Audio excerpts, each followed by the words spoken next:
This is Budgeting 101 with Joni Kern.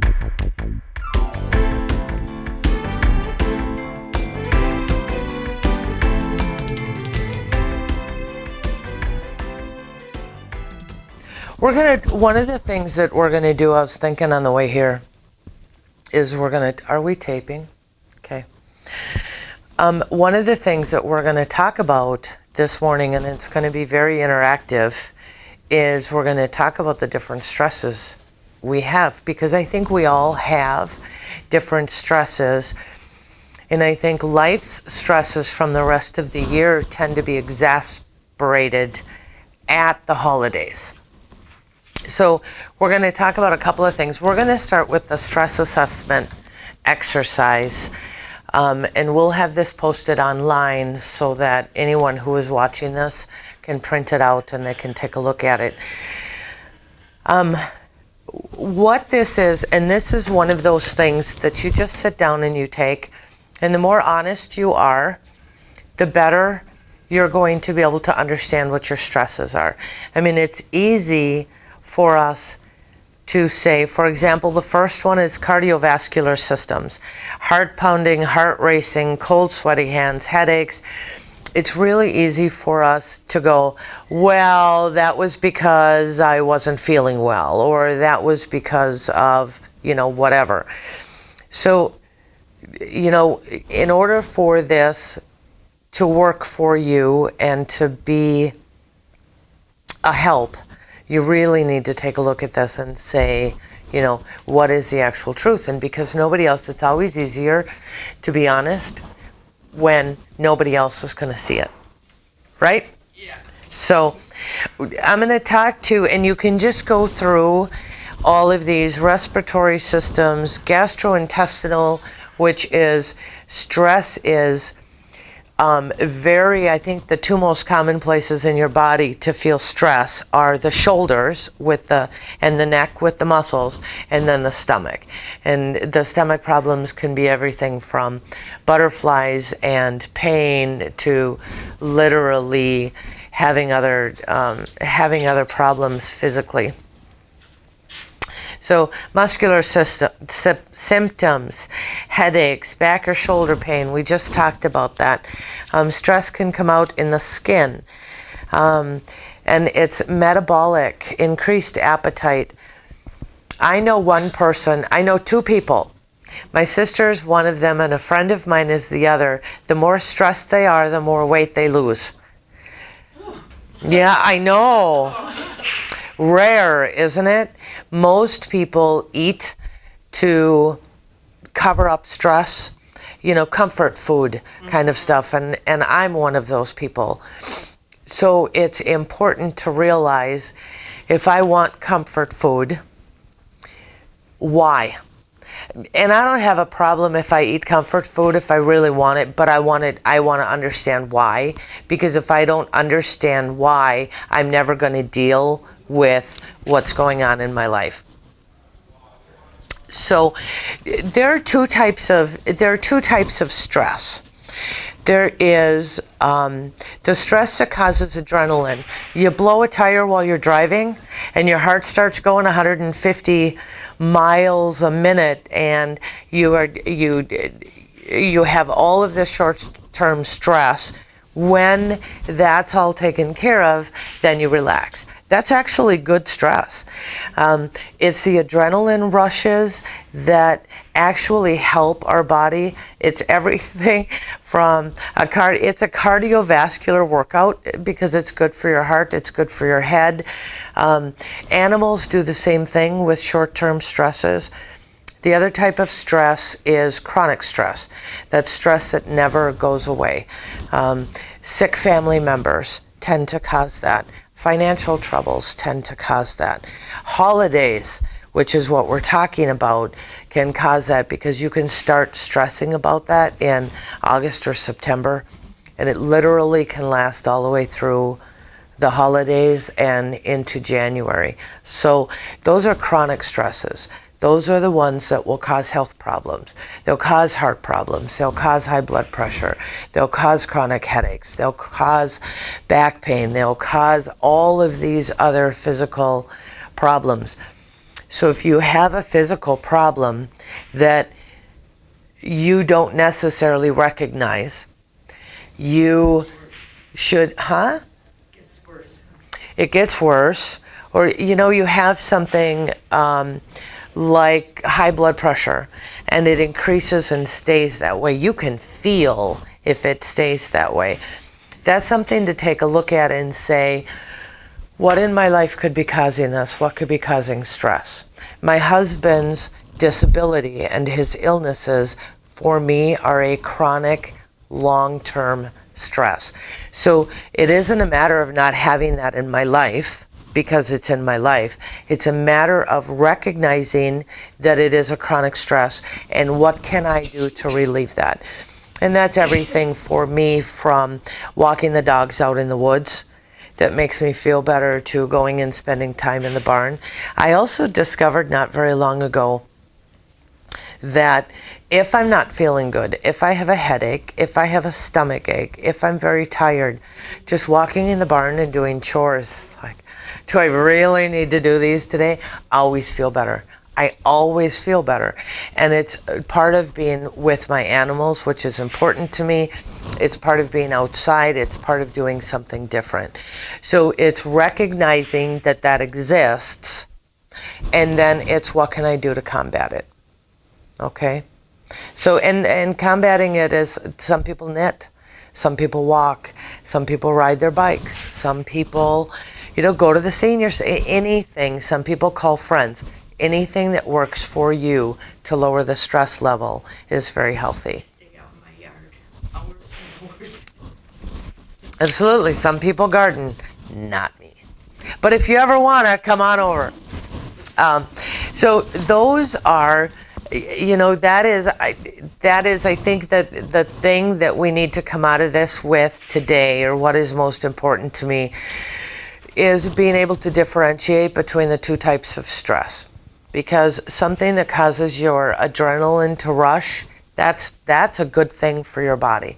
And that's something that is, whether it's good excitement or bad excitement or something that goes wrong, those things are healthy. It's the long term that brings you down day after day after day that's literally going to kill you someday. And I know that I talked here about 1.5 years ago, we talked about stress. Depending on who you talk to, somewhere between 90 and 100% of our physical ailments are stress related. So we can either alleviate them by taking care of the stress, or we can get rid of them altogether. Okay? So one of the things that we're going to talk about in the next year, because now I'm off in December and we're back in January, but one of the things I'm going to talk about next year is we're going to get into health a little bit, and as far as insurance plans and taking care of ourselves and doing some good things for us. So that's the stress assessment. I do suggest that you take that and take a look at it. Because do we have chronic stress? Do we have any chronic stress in this? You say no? I don't think so, no. Good. Good for you. Glad to hear it. Now, Christmas. How many people get stressed out about Christmas? You do. I know you do. Do you get stressed about Christmas? Maybe not too much. No? It's just kind of a short-term good stress. It's not a long-term. Yeah, I really enjoy the holidays. Do you put up a tree and all the decorations? And I have a couple of granddaughters that decorate the tree and things. Oh, that's always nice. so you make it a family affair and lots of fun. I think when holidays are primarily about love and family, and secondarily about what you cook and what gifts and how much you spend, I think that sounds like what you do, that's the way to do holidays. So that's kind of cool. Most of us, the majority of us, stress about having the extra money for the holidays. We're doing basic budgeting in January, and one of the things that you're going to hear from me is how to start saving for Christmas. And everybody just goes, oh, I just made it through. But when you start saving for Christmas in January, then you take away that financial burden. So Number one on the list is set a Christmas spending limit. And according to the National Retail Foundation, what you should be spending on Christmas gifts is 0.5% of your annual income. So if you're living on $20,000, that would be $100. How many of us stay on the budget? Very, very few of us.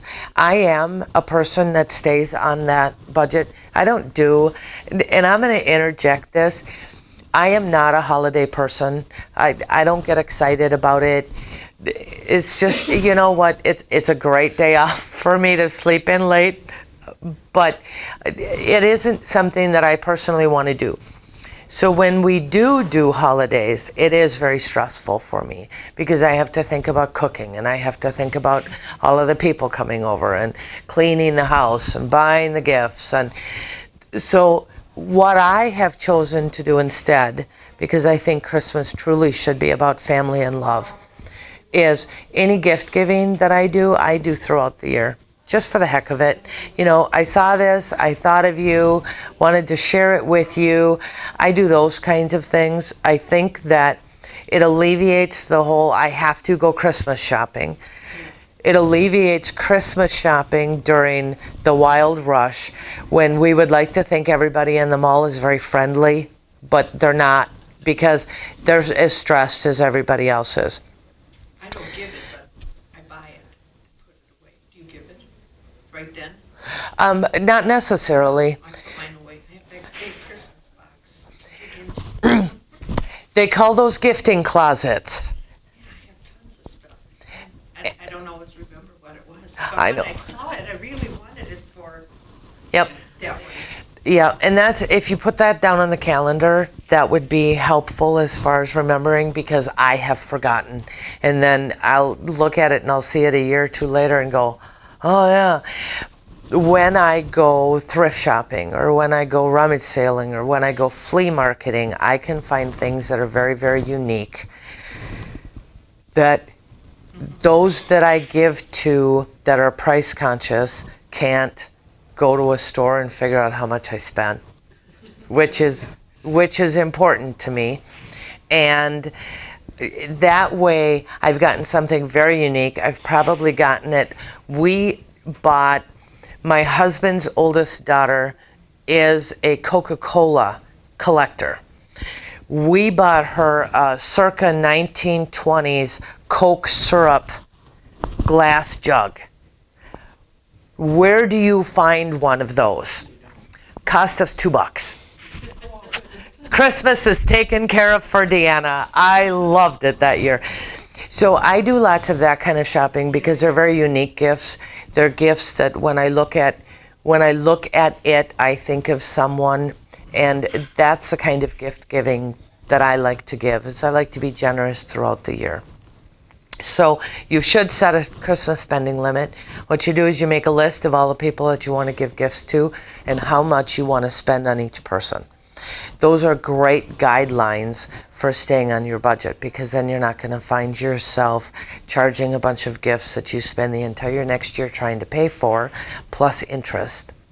And then you're back into Christmas again.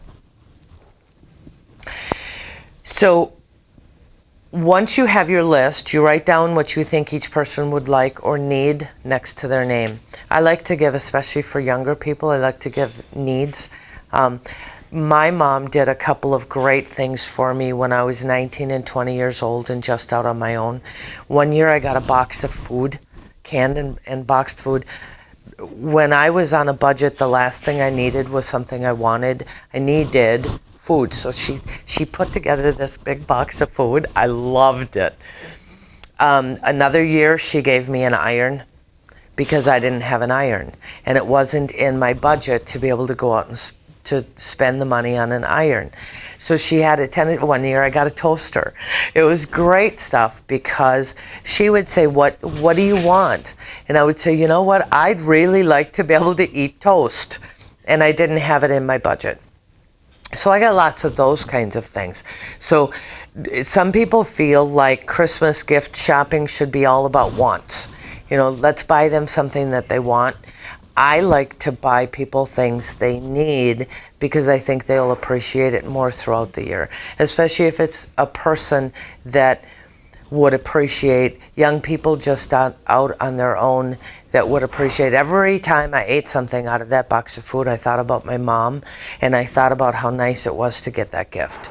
So that was a great way to do some gift giving. Do your shopping well in advance of Christmas. Starting the middle of November, yeah, probably not a good idea. Again, I Christmas shop all the way through the year, like you. When I see the thing, I know the person that it should be for. And then I stick it in that box. There you go. Sometimes I put it on my list. I have a Christmas book, like the Hallmark things you find in the store. And I try to write it down, but I don't always. And then I duplicate it. I get kind of carried away with. I know they like this, and then I buy too many. But that's better if you're getting a terrific deal on it. That's better to do it that way than it is to do it to go Christmas shopping. And I know that you're probably sitting back there going, oh yeah, this is the greatest time of year. And I have a very, very dear friend. Her favorite holiday of the year is Christmas, and she just goes all out and loves every day of it. Her second favorite holiday of the year is Halloween. So they both hit in the fall. She has she is like psyched. I mean, that's like short-term adrenaline rush, great stress for her. And then January hits and she's got nothing else and she's a little depressed. But she loves that. She loves the whole Christmas thing and the getting everybody together thing and the going shopping. I mean, she's a happy mall shopper at Christmas time. So she used to spend way too much money on Christmas, and then she was broke in January, but she did enjoy it. Ideas for spending less on Christmas. I like these ideas. I do suggest to family members, especially when people have, there's a dozen family members between kids and grandkids and nieces and nephews. I do suggest drawing names instead of purchasing gifts for everybody. Even when we can afford to purchase gifts for everyone, we all know that there are family members that cannot, and then they feel obligated. So that takes stress out of their life, and it's literally a gift to them. Suggest to friends that you forego gifts. That is something I've been doing for years. Friends that I have that want to buy me Christmas gifts, I say, please don't. If you want to give me something throughout the year, great, go ahead. I would prefer not to give or receive gifts at Christmas. I would prefer to do it other ways. And that works really well.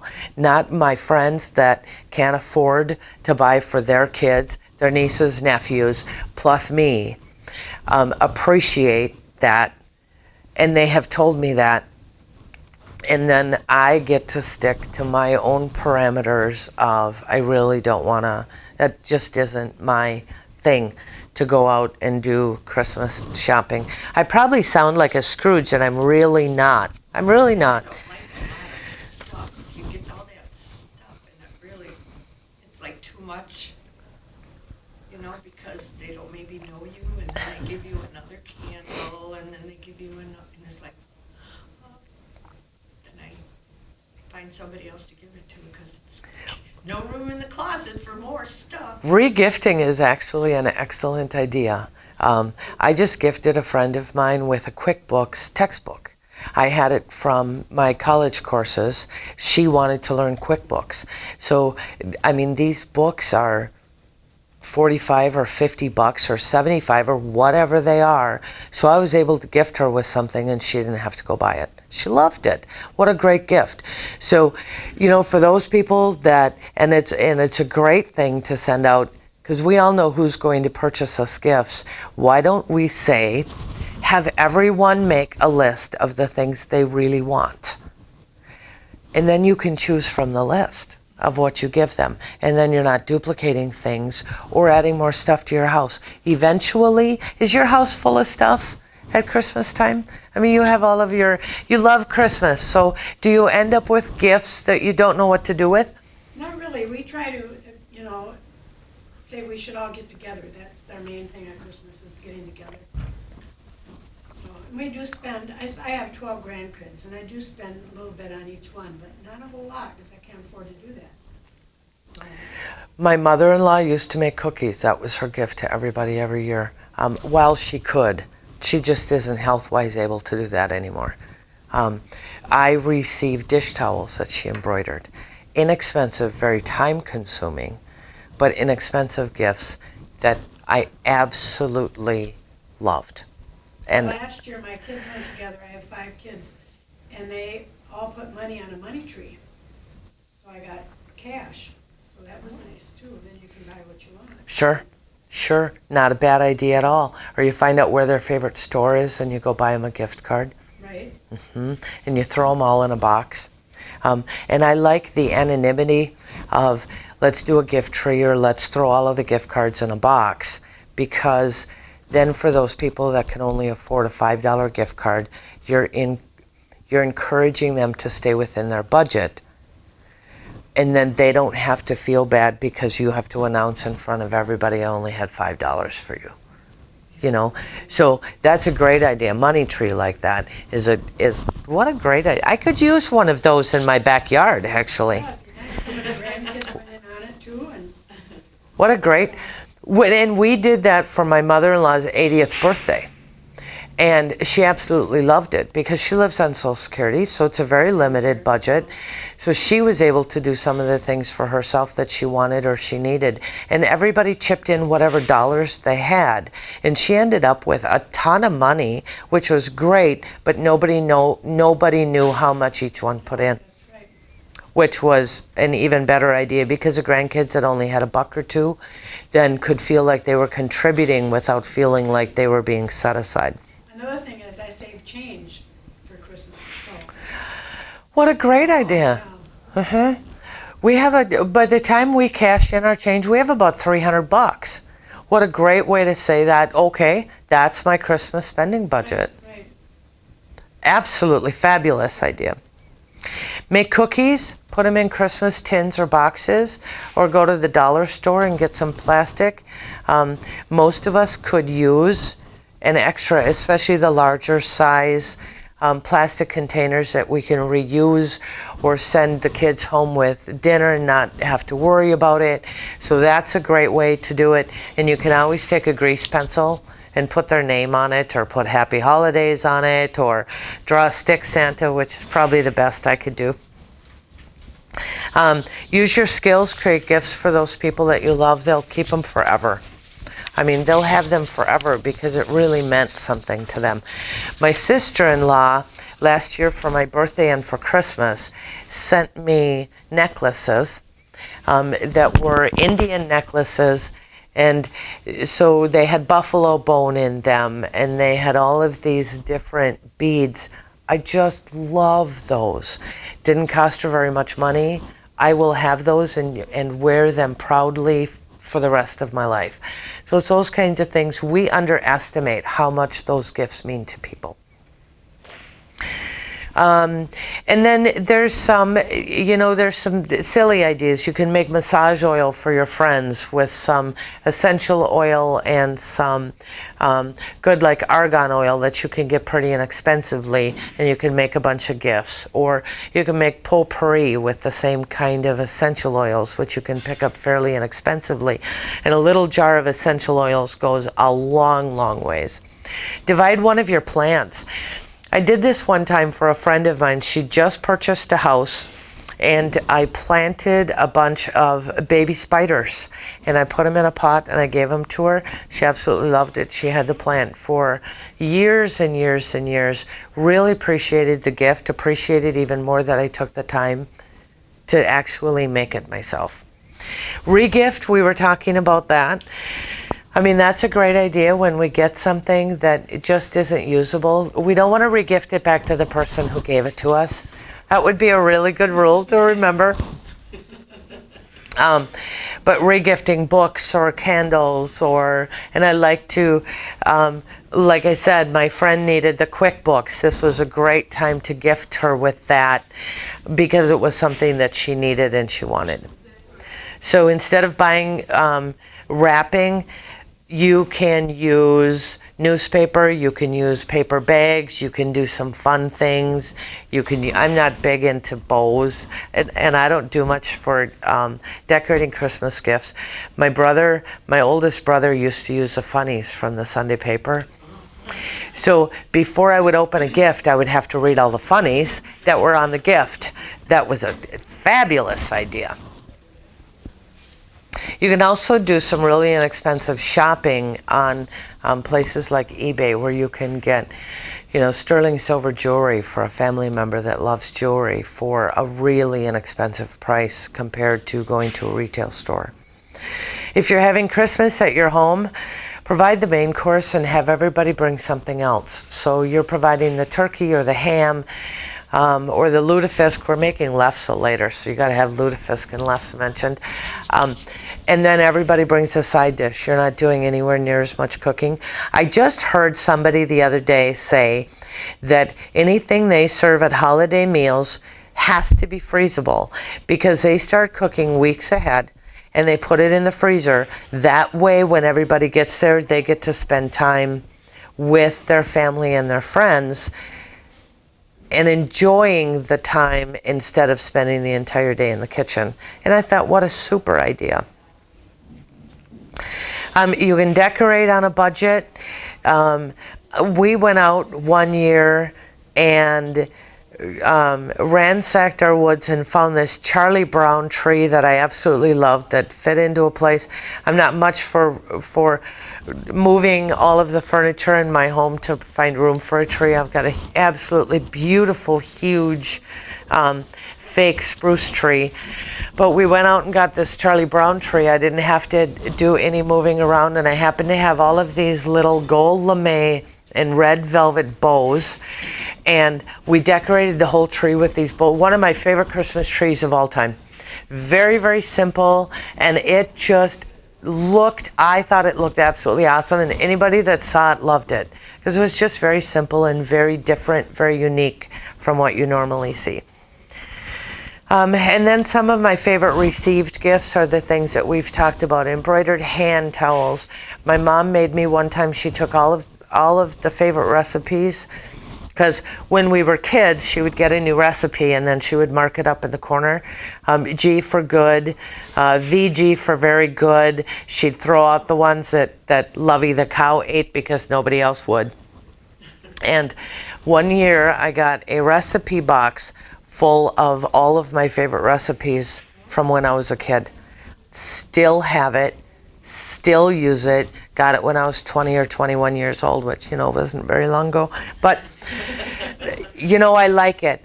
Every time I open that box, who do I think of? My mom. And how much time she put into rewriting those recipes on recipe cards for me. What a super special gift that I had. And then the things like the new toasters and whatever. My sister bought a puzzle at Target. We'd been at Target for something or another, and there was this puzzle there that was a picture of a little cabin right on a cliff, and it was out in the middle of nowhere, and you could tell there was no electricity and no running water, and I said, there's my dream house right there. She actually went back to the store at a later time. She bought the puzzle. She put it together, glued it onto a mat board. That was her Christmas gift to me. Nice. Loved it. Still have it 25, 30 years later. Really, really enjoyed that. And again, every time I look at it, I think of her and the time that she put into it. So, we're going to spend the next few minutes talking about, are those good Christmas ideas? They work? Did everybody think of something that they went, oh yeah? Because I like to give you good ideas. Now we're going to make it a little interactive. This is what I was thinking about when I was coming here this morning, is, thinking about, we all have different stresses in our life, except for you. You're stress-free. I just have to have a little fun with you. It's so unique to talk to somebody that feels like their life isn't all stressed. Because many of us, we spend so much time, we live in a society where we need to fit more and more and more things into the same amount of time, we end up very tired, we end up very stressed, and we end up feeling like we're not giving anybody all we have to give.